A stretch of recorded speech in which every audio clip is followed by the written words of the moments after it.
The monumental form of a man standing atop a plinth held major historical significance. Today, statues holding the same form represent mundane historical accomplishments and call for little to no respect. The man depicted upon the plinth is Alain Metzelet, or Regiment. He was a 1st century BC orator who held great historical significance.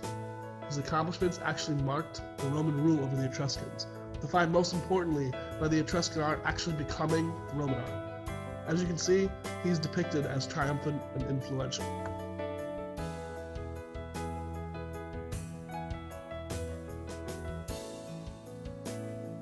Here, Emperor Augustus is shown as the triumphant military leader he was during early Roman rule. The 200 years of peace following his rule, that began around 30 BCE, became known as the Pax Romana. Both sculptures assert dominance with the erected structure, stoic expression, and strong historical significance that is tied to not only the time in which they lived, but the future of the countries with which they were associated.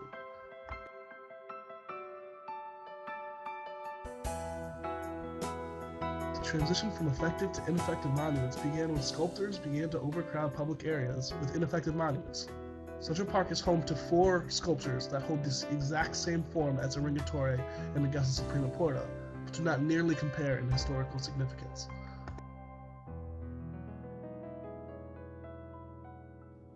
My primary focus is on the 7th Regiment Memorial Monument. This monument consists of a man on top of a plinth.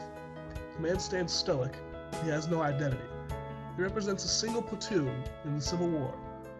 Only few can relate or connect to a monument that has so little in common with the people of New York. Likewise, the Samuel Morse statue represents a single person. Samuel Morse invented Morse code, but in all honesty, who still uses it to communicate? The people who visit Central Park are not commonly those communicated by Morse code.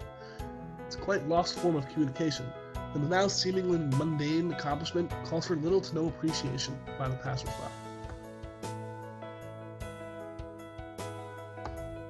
In the same sense, William Shakespeare atop a plinth receives little to no respect by the many New Yorkers or visitors alike.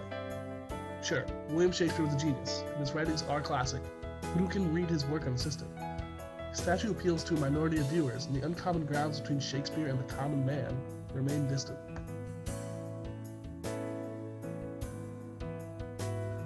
Now, the falconer is the most uncommon of the 4 other statues in Central Park. This bronze statue was created as a self-portrait of a British sculptor named George Lacalle Symonds. Now, Symonds was a self-proclaimed avid falconer, so he decided to commemorate himself in bronze.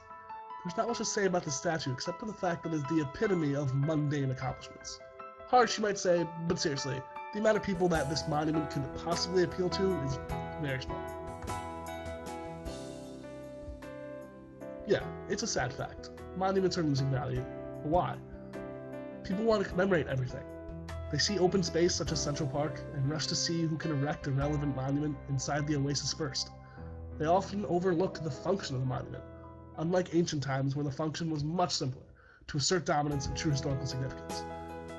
My hope is for one day that monuments may live in perfect harmony with the people of the world and hold true historical significance, not just forced relevance.